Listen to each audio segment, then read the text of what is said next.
Last class में हम लोगों ने जब ऑर्गेनिक पढ़ा था, लास्ट क्लास में तो वैसे कोऑर्डिनेट पढ़ रहे थे, जब हम लोग ऑर्गेनिक पढ़ रहे थे तो ऑर्गेनिक में हम लोगों ने क्या पढ़ रहे थे, हम लोगों ने आइसोमेरिज्म चालू किया था। आइसोमेरिज्म दो तरीके के होते हैं, एक होता है आपका स्ट्रक्चरल आइसोमेरिज्म और एक होता है स्टीरियो आइसोमेरिज्म। स्ट्रक्चरल आइसोमेरिज्म में हम लोगों ने पढ़ा था chain isomerism, position isomerism, functional group isomerism, metamerism और टाटोमेरिज्म, ये सारी बातें करी थी। आज हम लोग जो पढ़ने वाले हैं वो स्टीरियो आइसोमेरिज्म पढ़ने वाले हैं। स्टीरियो का मतलब ये होता है मॉलिक्यूल का 3 डायमेंशनली अरेंजमेंट का डिफरेंट होगा। जो स्पेस है उसमें जो कार्बन होगा उस कार्बन से मॉलिक्यूल डिफरेंट ओरिएंटेशन पे लगे होंगे तो वो स्टीरियो आइसोमर्स कहलाएंगे। अब स्टीरियो आइसोमर्स दो तरीके के होते हैं, एक होते हैं आपके कन्फिग्रेशनल और एक होते हैं कन्फॉर्मर। कन्फॉर्मर्स भी हम लोग पढ़ेंगे, इस पर भी सवाल पूछा जाता है। तो कन्फॉर्मर्स जो होता है उसमें क्या होता है, बेसिकली उसमें सिंगल बॉन्ड के अराउंड रोटेशन देखा जाता है कि सिंगल बॉन्ड के अराउंड रोटेशन अगर हो रहा है तो उस रोटेशन के हिसाब से डिफरेंट कन्फिग्रेशन आते हैं और उन कन्फिग्रेशंस को, डिफरेंट कन्फिग्रेशंस को क्या कहा जाता है, कन्फॉर्मर्स कहा जाता है। क्या कहा जाता है? और इस तरीके की आइसोमेरिज्म को कन्फॉर्मेशनल आइसोमेरिज्म कहा जाता है। उसके बाद आता है आपका क्या, कन्फिग्रेशनल। कन्फिग्रेशनल आपका होता है दो तरीके का, एक है आपका ज्योमेट्रिकल आइसोमेरिज्म और एक है आपका ऑप्टिकल आइसोमेरिज्म। ठीक है, ये तो ऐसे लिख दिया है एंसोमर्स एंड डायस्टीरियोमर्स, ये टर्म्स है जिसे याद रखना है। जो आपके ज्योमेट्रिकल आइसोमर्स होते हैं वो भी डायस्टीरियोमर्स होते हैं, ऐसा नहीं है कि डायस्टीरियोमर्स नहीं होते हैं। डायस्टीरियोमर्स क्या होता है, बेसिकली डायस्टीरियोमर्स वो मॉलिक्यूल कहलाते हैं जो एक दूसरे के मिरर इमेज नहीं होते। तो जो सिस और ट्रांस होता है वो मिरर इमेज नहीं होता। सिस और ट्रांस जो होता है वो क्या होता है, मिरर इमेज नहीं होता। Is that clear? तो सबसे पहले जो हम लोग पढ़ने वाले हैं वो कन्फिग्रेशनल पढ़ने वाले हैं। और कन्फिग्रेशनल में जो सबसे पहला टॉपिक पढ़ेंगे हम लोग, क्या पढ़ेंगे, जीआई, ज्योमेट्रिकल आइसोमेरिज्म। हेड का लिए ज्योमेट्रिकल आइसोमेरिज्म। देखिए ये लिख लिया, देखिए मिटा दिया। ज्योमेट्रिकल आइसोमेरिज्म समझते हैं। ज्योमेट्रिकल आइसोमेरिज्म काफी कॉम्पिटिटिव एग्जाम्स के लिए अनिरुद्ध ज्योमेट्रिकल आइसोमेरिज्म बहुत बड़ा टॉपिक है। ठीक है, केवल सिस और ट्रांस ही नहीं। लिखिए geometrical isomerism, that is nothing but GI, nothing but GI. ठीक है, अब देखो सुशील, ज्योमेट्रिकल आइसोमर्स वो मॉलिक्यूल होते हैं, खास करके एल्कीन की अगर बात करता हूं, जब डबल बॉन्ड से जो जुड़ा हुआ कार्बन है, जो डबल बॉन्ड से जुड़ा हुआ कार्बन है वो क्या हो, उन दोनों कार्बन से डिफरेंट ग्रुप लगे हुए हैं। जैसे अगर यहाँ ए है तो यहाँ बी लगा हुआ, इस तरीके से यहाँ पर अगर ए है तो यहाँ क्या लगा हुआ हो, यहाँ डी लगा हुआ हो। इससे दोनों ग्रुप डिफरेंट होने चाहिए और दोनों कार्बन से एक ग्रुप को मैच होना चाहिए।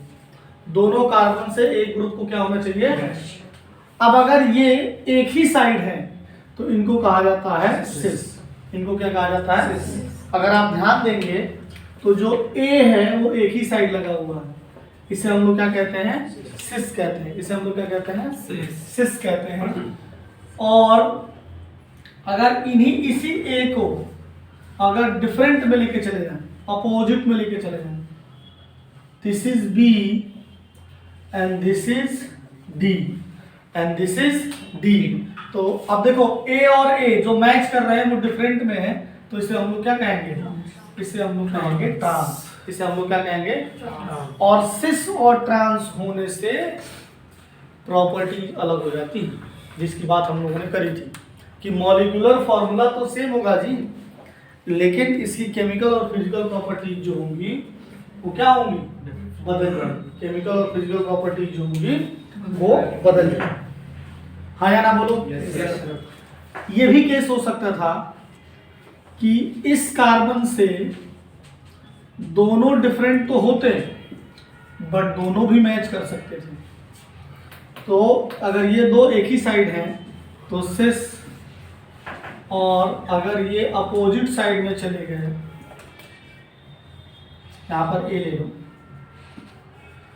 अगर अपोजिट साइड में चले गए तो ये क्या कहलाएगा, ये कहलाएगा ट्रांस। ये क्या कहलाएगा, ट्रांस। लेकिन अगर किसी भी कार्बन से दोनों ग्रुप अगर मैच कर जाए, दोनों ग्रुप क्या कर जाए, मैच कर जाए, तो it will not show geometrical isomers. ये जीआई शो नहीं करेगा, ये जीआई शो नहीं करेगा, क्योंकि यहाँ पर दोनों सेम हो गया है, यहाँ तो डिफरेंट है और मैच भी कर रहा है, तो जीआई शो नहीं करेगा। ये देखें, जैसे अगर चारों के चारों सेम, जैसे दोनों से सेम हो जाए, जैसे ए यहाँ पर हो और बी भी यहाँ पर हो, तो ये भी शो नहीं करेगा, ये भी शो नहीं करेगा। Is it clear? जैसे कि अगर हम एक एग्जांपल ले लें, हम एग्जांपल ले लें मेलोनिक एसिड का। किसका ले लेते हैं, मेलोनिक एसिड का। मेलोनिक एसिड क्या होता है, C double bond C double OH H और C डबल OH H। तो ध्यान दें, जिनको समझ में आ रहा है उनको यहाँ से दिखेगा कि डबल बॉन्ड के इस कार्बन से ये दोनों ग्रुप डिफरेंट हैं, और देखो मैच भी कर रहा है, तो जो मैच करेगा वो क्या हो जाएगा, सिस। जो मैच करेगा वो क्या हो जाएगा, सिस। और ये आपका हो जाएगा, ये आपका हो जाएगा trans. This is nothing but trans, this is nothing but trans. तो ये दोनों एक दूसरे के क्या है, ज्योमेट्रिकल आइसोमर्स। क्या है, ज्योमेट्रिकल आइसोमर्स है। मॉलिक्यूलर फॉर्मूला तो सेम है, लेकिन स्टीरियो बदल रहा है, और स्टीरियो ऐसा बदल रहा है सिस और ट्रांस टाइप का, जिससे हम लोगों ने ज्योमेट्रिकल आइसोमरिज्म में रख रखा है। बेसिकली स्टीरियो को डिवाइड किया गया दो पार्ट में, जिससे कि हम लोग इजीली चीज़ों को समझ पाए। कैटेगरी में डिवाइड करने का या टाइप्स बनाने का सबसे बड़ा रीजन ये होता है, पुराने ज़माने में हमारे पूर्वजों को पता था कि आगे जाके जनरेशन होगी वो कूड़ा होगी, बिल्कुल ये लोग गीला कूड़ा सूखा कूड़ा एक साथ खाएंगे, तो इनकी बुद्धि तो चलेगी नहीं, तो इसीलिए जोन में डिवाइड कर दिया कि जिससे कि अलग अलग याद कर लो भैया। ऐसा नहीं, हम चाहते तो सबसे भी पढ़ सकते थे, लेकिन इसको अलग इसीलिए किया गया है कि जिससे कि हम इजीली जो है समझ सकें। तो घर में बैठ के जो है न्यूटन को गालियाँ देना आसान है, लेकिन न्यूटन ने हमारे लिए क्या किया है, उसके लिए थैंकफुल होना चाहिए हमें। लेकिन हम तो सोचते रहते हैं कि उसके सर पे पेड़ ही क्यों नहीं गिर गया, है कि नहीं? अभी नो, ठीक है, नोट करो।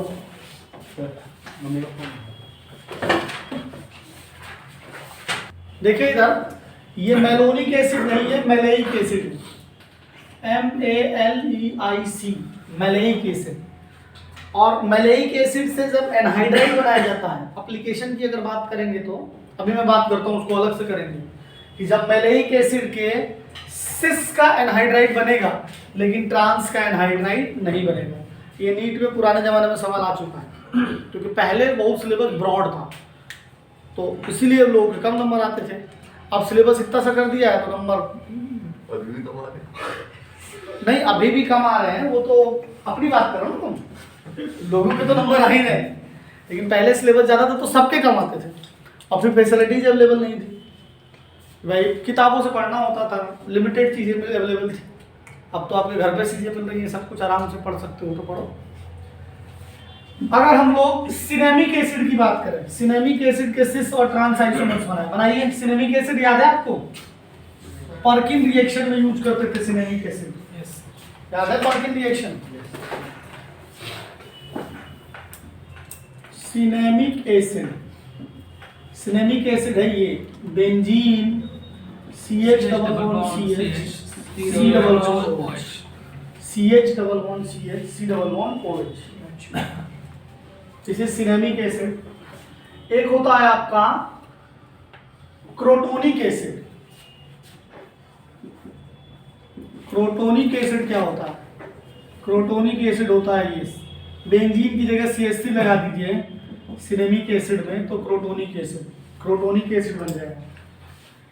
जो क्रोटोनिक एसिड का ट्रांस होता है, ट्रांस वाले को क्रोटोनिक एसिड बोलते हैं और सिस वाले को आइसोक्रोटोनिक एसिड बोलते हैं। पहले इसका बनाइए सिस और ट्रांस आइसोमर, कैसे बनेगा बताइए भाई अभिनव। आप बेंजीन को चाहें तो C6H5 भी लिख सकते हैं। मैं बना बेंजीन को चाहें, हाँ क्या कह रहे हैं, बना के दिखाता हूँ।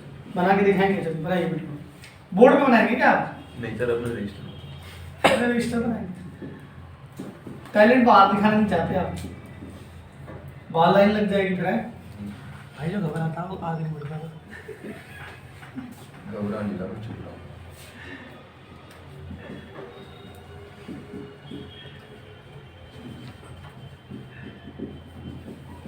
सीधे रिजल्ट आएगा,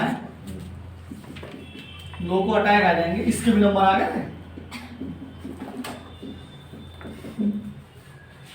तो ये है क्रोटोनिक एसिड, इसका सिस वाला जो होता है वो क्रोटोनिक एसिड, सॉरी ट्रांस वाला होता है, ट्रांस वाला क्रोटोनिक एसिड, और इसके सिस वाले को बोला जाता है isocrotonic acid, isocrotonic acid. This is cis and this is trans. This is cis and this is trans. जैसे कि आप एग्जांपल ले लो,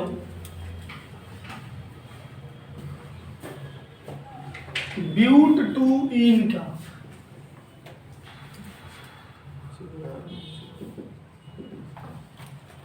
तो क्या हो जाएगा, CH3 CH double bond CH CH3।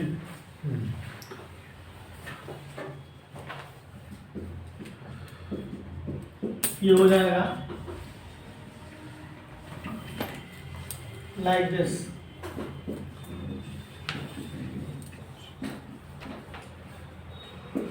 ये हो जाएगा this is cis and this is trans, this is cis and this is trans, this is cis and this is trans।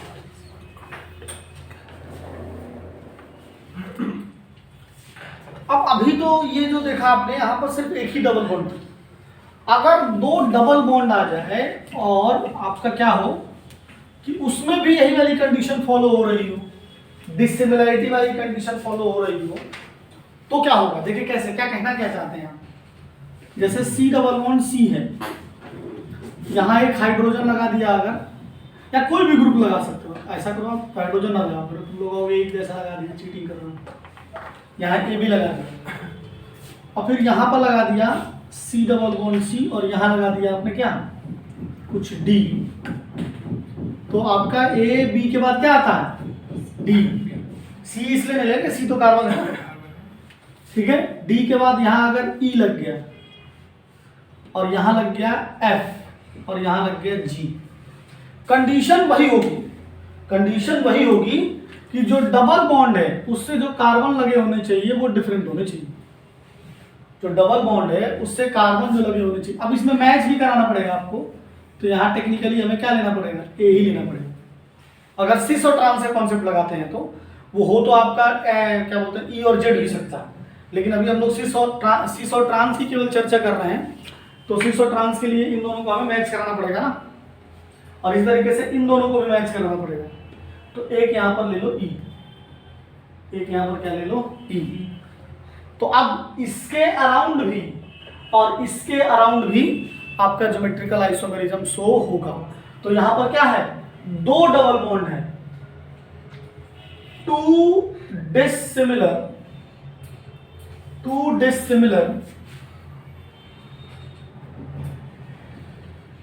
Double bond अगर होते हैं तो नंबर ऑफ GI जो होगा वो क्या होगा 2 की पावर n, क्या हो जाएगा 2 की पावर n। यहाँ n क्या है, नंबर ऑफ डबल बॉन्ड, तो 2 हो गया, तो 2 की पावर 2 इक्वल टू क्या हो जाएगा 4 हो जाएगा, क्या हो जाएगा 4। तो इसके 4 ज्योमेट्रिकल आइसोमेरिज्म शो होंगे। बात समझ में आ रही है। एक बार इसको सिस करके इसको 2 बार घुमा दो, बात समझ में आई कि नहीं आई। एक बार सिस पूरा बताऊं क्या, तुम लोगों का फ्लैट एक्सप्रेशन है, बिल्कुल नेपो किड की जैसे एक्टिंग कर रहे हो तुम लोग, जिनके मतलब अच्छा हमारा सम्मान कर रहे हो तुम, सर को पूरा लगे कि इनको आता है। देखो इधर, जैसे कोई कंपाउंड ले लेते हैं हम लोग, ये H है आपका ये मान लो CH3 है, यहाँ से H लगा हुआ है और यहाँ C डबल बॉन्ड C, फिर यहाँ H लगा दो, यहाँ H लगा दो और यहाँ लगा दो CH3। तो ये बेसिकली इसका नाम क्या है? 1 2 3 4 5 6, तो हेक्स 2,4 डाई। तो ये क्या है?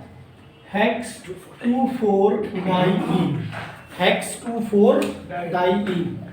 तो अभी देखो इसके रिस्पेक्ट में देखो, तो इस वाले कार्बन पे दोनों H एक ही साइड है, तो ये क्या होगा? ये होगा सिस, और इसमें दोनों H डिफरेंट साइड है, तो ट्रांस।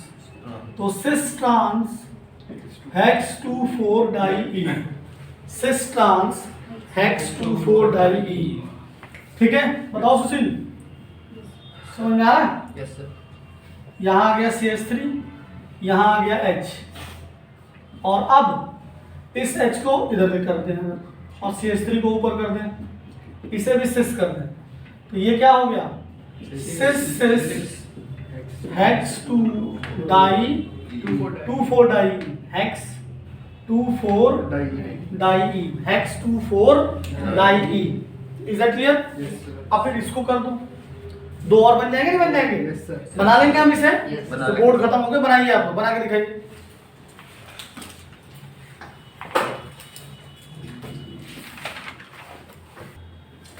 अब एक चीज समझिए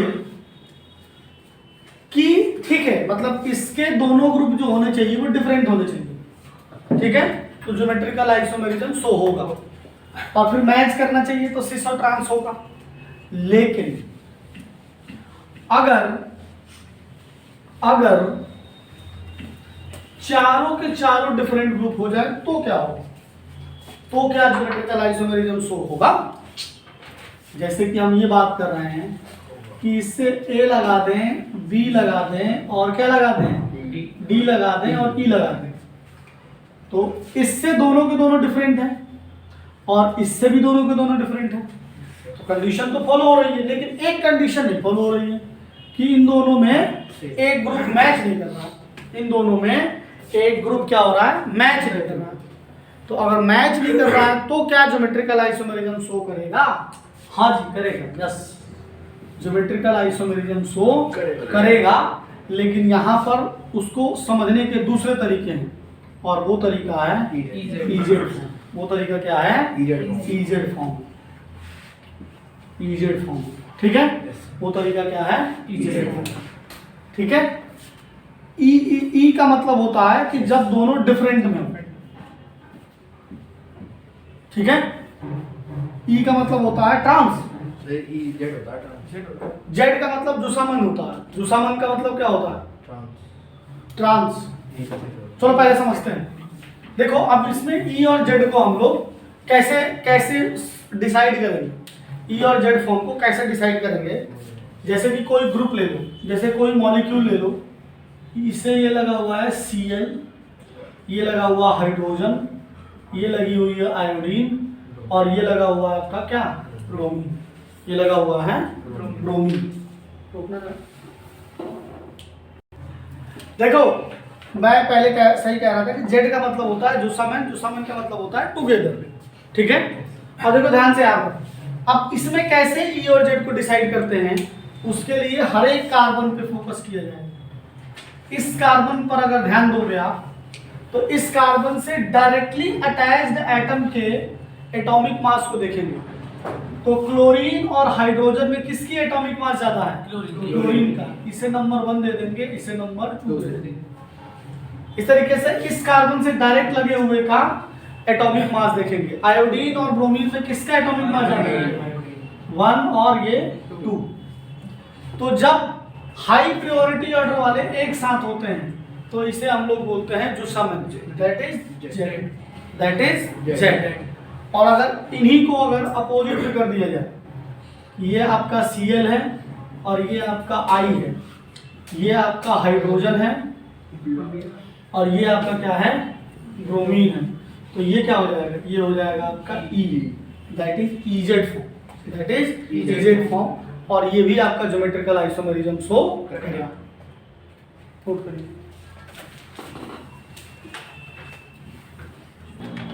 देखिए ई स्टैंड्स फॉर क्या है, एंटीगैगन, जिसका मतलब क्या है अगेंस्ट, और जेड का मतलब है जुसामेन, इसका मतलब है टुगेदर। लेकिन इसको सिस और ट्रांस के जैसा नहीं लेके चलेंगे कि जुसामेन का मतलब हमेशा सिस है, ऐसा कुछ नहीं है। क्योंकि देखो इधर कई बार क्या होता है कि चारों ग्रुप के लिए चारों ग्रुप डिफरेंट होते हैं तो ई जेड फॉर्म आता है, लेकिन पेपर में ऐसे भी पूछ देते हैं, कुछ ऐसे पूछ देते हैं कि अगर ये है तो मान लीजिए this is CH3 CH2 CH3, ठीक। तो ऐसा कोई जरूरी नहीं है ना कि सिस और ट्रांस वाले को EZ के फॉर्म में नहीं लिखा जा सकता, लिखा तो जा ही सकता है, कॉन्सेप्ट तो लगा ही सकते हैं, क्योंकि दोनों के लिए कंडीशन वही है कि इस कार्बन से डिफरेंट ग्रुप लगे होने चाहिए। तो अब इसमें देखिए, इससे डायरेक्ट कार्बन लगा हुआ है, इससे डायरेक्ट हाइड्रोजन, तो इसे 1 बोलेंगे, इसे क्या बोलेंगे 2 बोलेंगे, इसे 1 बोलेंगे, इसे 2 बोलेंगे। अब इससे देखेंगे डायरेक्ट क्या लगा हुआ है कार्बन, और इससे भी डायरेक्ट क्या लगा हुआ है कार्बन, तो अब दोनों कार्बन कार्बन मैच कर गया, तो फिर अगले एलिमेंट पे जाएंगे।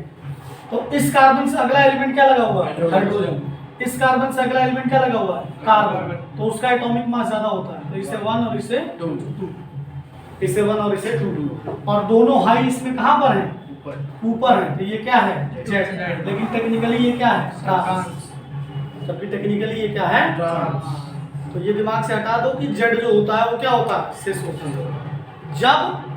जब भी हायर प्रायोरिटी ऑर्डर वाले टुगेदर होंगे तो वो जेड, और अगेंस्ट होंगे तो ट्रांस, सॉरी अगेंस्ट होंगे तो ई, अगेंस्ट होंगे तो ई, उसको आपको सिस और ट्रांस कॉन्सेप्ट से नहीं जोड़ना है, सिस और ट्रांस कॉन्सेप्ट से नहीं जोड़ना, इस चीज को क्लियर रखो। यहाँ पर ले लेंगे तो ये क्या होगा आपका, ये ई फॉर्म, ये क्या होगा ई form.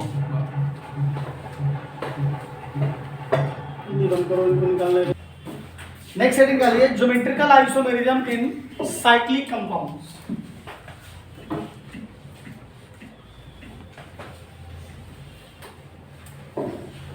Geometrical isomerism in cyclic compound.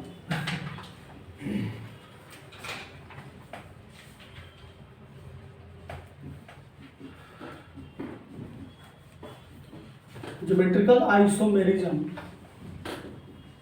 In cyclic compound,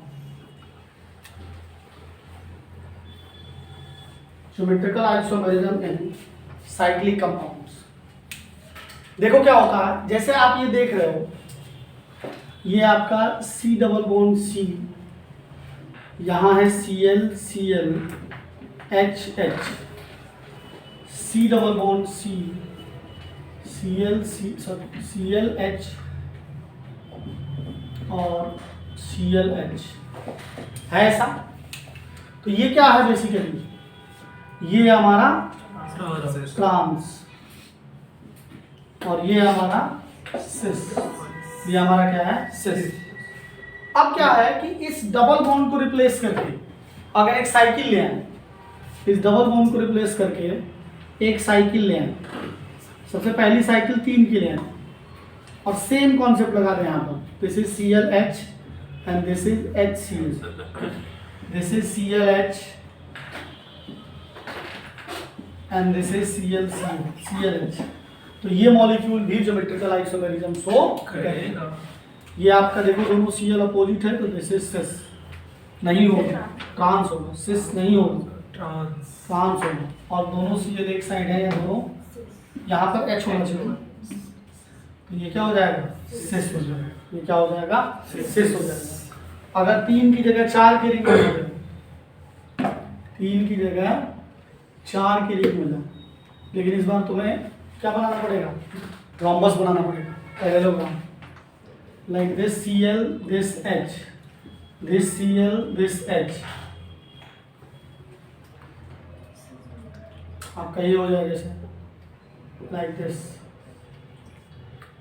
ये आपका ClH और ये आपका HCl, तो ये हो जाएगा आपका सिस और ये हो जाएगा आपका ट्रांस, ये हो जाएगा आपका ट्रांस, ठीक है।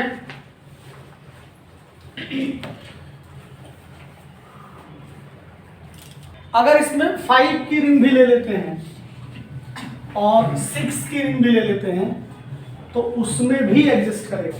देखो कैसे, जैसे कि ये है आपका CH3H HCH3, जैसे कि ये है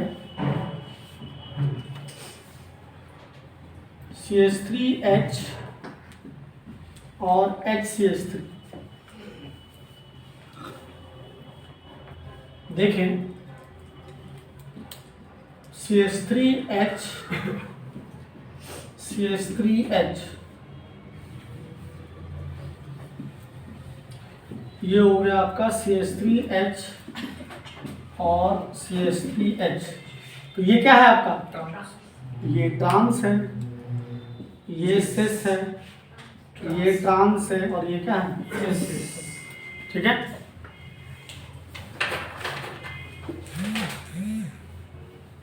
इज इट क्लियर? अब हम लोग आज समझने वाले हैं कि एप्लीकेशन क्या है इसका। ठीक है, सबसे पहले अगर आप लोगों को याद हो तो हम लोगों ने पढ़ा था malonic acid, maleic acid, malonic acid नहीं मेलेइक एसिड। तो जैसे हम लोग बात करें मेलेइक एसिड की, तो मेलेइक एसिड का जो आपका सिस होता है C double bond C, C double bond OH, C double bond OH, H, यही तो है मेलेइक एसिड। और ये मेलेइक एसिड का सिस फॉर्म है। इसको जब आप गर्म करोगे तो यहाँ से क्या होगा, वाटर निकल जाएगा और हमें मिल जाएगा CH2 CH2, C double bond O, C double bond OO और एक एनहाइड्राइड का फॉर्मेशन हो जाएगा। क्या हो जाएगा, एक एनहाइड्राइड का फॉर्मेशन हो जाएगा। बट अगर यही same reaction if you do, same reaction if you do trans का, अगर आप ट्रांस का करते हो और हीट करते हो तो रिएक्शन नहीं होगी। ये कई बार पेपर में पूछा गया और ये इसको हीट करने के लिए V2O5 से रिएक्शन कराई जाती थी। V2O5 ले लो या H2SO4 ले लो, उससे रिएक्शन कराते थे। तो आपका सिस वाले की रिएक्शन होगी लेकिन ट्रांस वाले की नहीं हो पाएगी, ट्रांस वाले की नहीं होगी।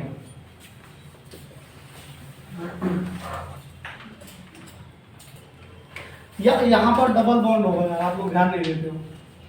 ठीक है, समझो नेक्स्ट जो है सबसे इंपॉर्टेंट चीज ये है कि जब सिस और ट्रांस की बात होती है, यहाँ डबल बॉन्ड कर लीजिएगा।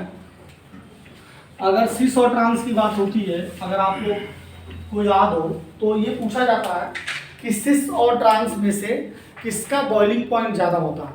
तो अगर मैं बॉइलिंग पॉइंट की बात करता हूँ, तो अगर मैं बॉइलिंग पॉइंट की बात करूँ तो boiling point is directly proportional to होता है intermolecular force of attraction. Intermolecular force of attraction पे डिपेंड करता है। और इंटरमॉलिक्यूलर फोर्स ऑफ अट्रैक्शन का मतलब डिपेंड कर रहा है किस पे, डाइपोल मोमेंट पे डिपेंड करता है। किस पे डिपेंड करता है, डाइपोल मोमेंट। तो अगर मान लीजिए कि कोई भी मॉलिक्यूल ले लें, CH3 C double bond O, CH3 H और एक ले लेते हैं ब्यूटूइन है ये, और एक ले लेते हैं ये। ठीक है, तो जब हम लोग इसके डाइपोल बनाएंगे तो इसमें और इसमें इसकी इलेक्ट्रोनेगेटिविटी ज़्यादा रहेगी, तो इसको डाइपोल कुछ इस तरीके से होगा और इसमें जो होगा कुछ इस तरीके से होगा। हाइड्रोजन का नहीं दिखाते क्योंकि बहुत ज़्यादा फर्क नहीं पड़ता।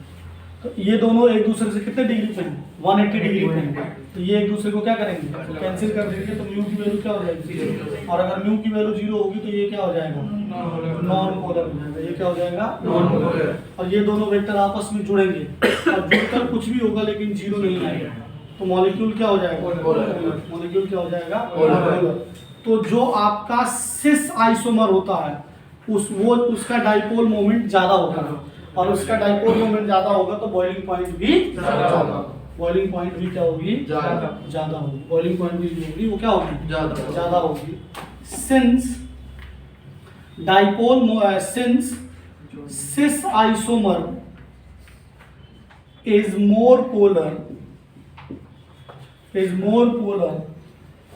than trans isomer,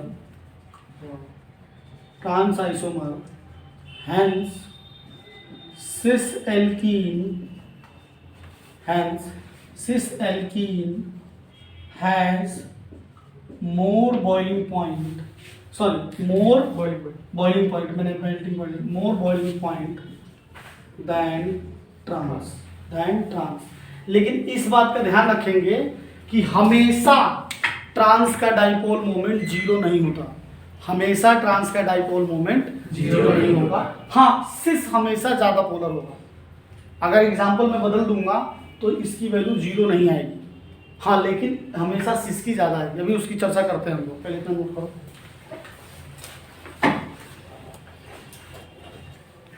देखो जैसे एग्जांपल बदल दें हम लोग ले लेते हैं CH3 C double bond CH, CH2 CH2 CH3 और H। तो यहाँ पे क्या हो गया, ये क्या है, 1 2 3 4 5 6, ये हमारा हेक्स-2-ईन। ये क्या है, हेक्स-2-ईन। ये हेक्स-2-ईन का सिस फॉर्म है और ये हेक्स-2-ईन का ट्रांसफॉर्म होगा, ये हो जाएगा ट्रांसफॉर्म। तो आप ध्यान दो इधर, ये दोनों वेक्टर आपस में जुड़ेंगे और म्यू की वैल्यू क्या होगी, जीरो नहीं होगी, म्यू की वैल्यू जीरो नहीं होगी। और यहाँ पर ये वेक्टर और ये वेक्टर एक दूसरे के अपोजिट हैं, लेकिन दोनों का मैग्नीट्यूड में डिफरेंस है, क्योंकि जो एल्काइल ग्रुप है वो डिफरेंट है। तो ये मैग्नीट्यूड में डिफरेंस होने की वजह से म्यू इसका भी जीरो नहीं होगा, लेकिन यहाँ पर दोनों जुड़ रहे हैं तो इसका बड़ा होगा, इसका छोटा होगा। तो जो बॉइलिंग पॉइंट होगा वो इसी का ज़्यादा होगा। अगर ये इंसर्शन है तो रीजन क्या होगा, रीजन ये होगा कि cis isomer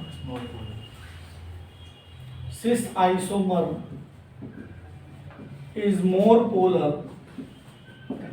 then trans isomer. रुक जाओ सुनो पहले। अगर हम लोग बॉइलिंग पॉइंट के बाद बात करते हैं मेल्टिंग पॉइंट की, आपसे सवाल ये भी पूछा जाता है कि मेल्टिंग पॉइंट किसका ज़्यादा होगा, सिस और ट्रांस में किसका मेल्टिंग पॉइंट ज़्यादा होगा। तो अगर हम बात करें मेल्टिंग पॉइंट की, तो मेल्टिंग पॉइंट किस पे डिपेंड करता है, मेल्टिंग पॉइंट डिपेंड करता है सिमेट्री पे। किस पे डिपेंड करता है, सिमेट्री पे। जो आपका मॉलिक्यूल जितना सिमेट्रिकल होगा, मॉलिक्यूल जितना सिमेट्रिकल होगा उसका लैटिस जो होगा वो क्या होगा, वेल पैक्ड होगा। और अगर लैटिस वेल पैक्ड होगा तो उसको गलाना, मेल्टिंग पॉइंट का मतलब क्या हो गया, गलाना, उसको गलाना क्या होगा, डिफिकल्ट होगा। गलाना क्या होगा, डिफिकल्ट होगा। तो इसमें सीधे सीधे दिख रहा है कि ट्रांस का बॉइलिंग पॉइंट, मेल्टिंग पॉइंट ज़्यादा होता है किससे, सिस से ज़्यादा होता है, सिस से। अगर ये इंसर्शन है तो रीजन क्या होगा, रीजन ये होगा कि ट्रांस एज सिमेट्रिकल। ये एक सिमेट्रिकल मॉलिक्यूल है जिससे ट्रांस का जो लैटिस होगा वो क्या होगा, वेल पैक्ड होगा। जो लैटिस होगा वो क्या होगा, वेल पैक्ड होगा। देखिए, और अगर सिस को ध्यान दोगे तो जो CH3 ग्रुप लगे हुए हैं वो पास पास लगे हुए हैं, जिसकी वजह से स्टेरिक हिंड्रेंस भी होगा, जिसकी वजह से क्या होगा, स्टेरिक हिंड्रेंस भी होगा। मोर सिमेट्रिकल का मतलब होता है मोर मेल्टिंग पॉइंट, मोर मेल्टिंग पॉइंट। ठीक है,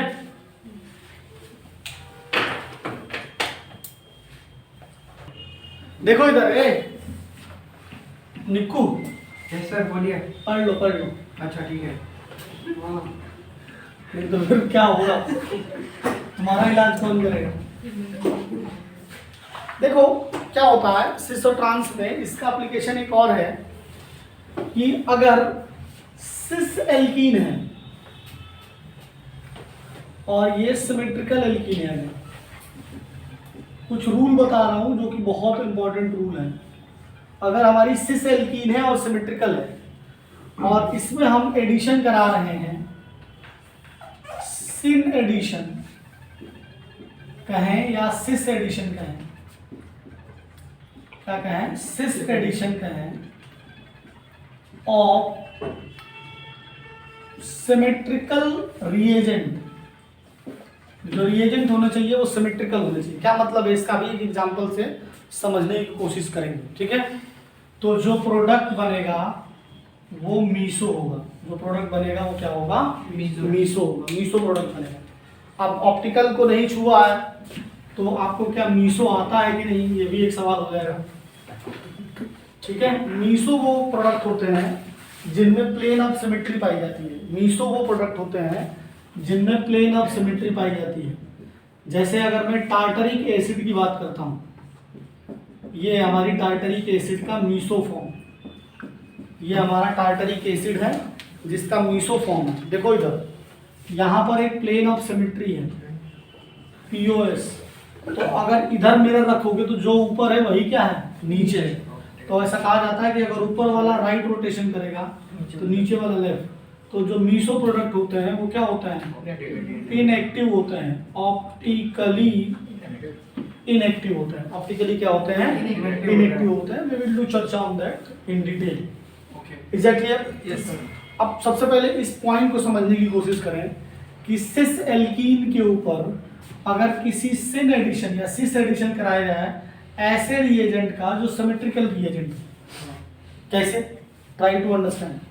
जैसे कि मान लो कि CH3 double bond CH CH3, तो इस डबल बॉन्ड के अराउंड अगर आप देखोगे तो जो इधर है वही उधर है। तो ये जो है आपका ब्यूटूइन, ये एक सिमेट्रिकल एल्कीन है। ये क्या है, सिमेट्रिकल एल्कीन है। और इसमें अगर हम लोग इसकी रिएक्शन करा देते हैं बेयर्स रिएजेंट से, किससे करा देते हैं, बेयर्स रिएजेंट। बेयर्स रिएजेंट क्या होता है, बेयर्स रिएजेंट होता है एल्कालाइन कोल्ड केमेनोफोर, एल्कालाइन कोल्ड केमेनोफोर। तो एल्कालाइन कोल्ड केमेनोफोर में क्या होता है कि जो डबल बॉन्ड है उससे दोनों कार्बन पे OH और OH जाके लग जाते हैं, लेकिन ये जो लगते हैं वो सिन मैनर में या सिस मैनर में लगते हैं। और सिमेट्रिकल रिएजेंट क्यों कहा जा रहा है, क्योंकि दोनों साइड से OH OH लग रहा है, that's why it is called symmetrical reagent, that's why it is called. इसमें क्या होगा, इससे OH यहाँ लग जाएगा और OH यहाँ लग जाएगा, और हमें जो प्रोडक्ट बनेगा वो बनेगा CH3HOH और CH3। ये जो प्रोडक्ट बनेगा वो मीसो प्रोडक्ट बनेगा। क्या बनेगा, मीसो। तो अगर सिस एल्कीन की रिएक्शन एक सिस सिमेट्रिकल रिएजेंट से कराते हैं so we will get what, meso product, ठीक है।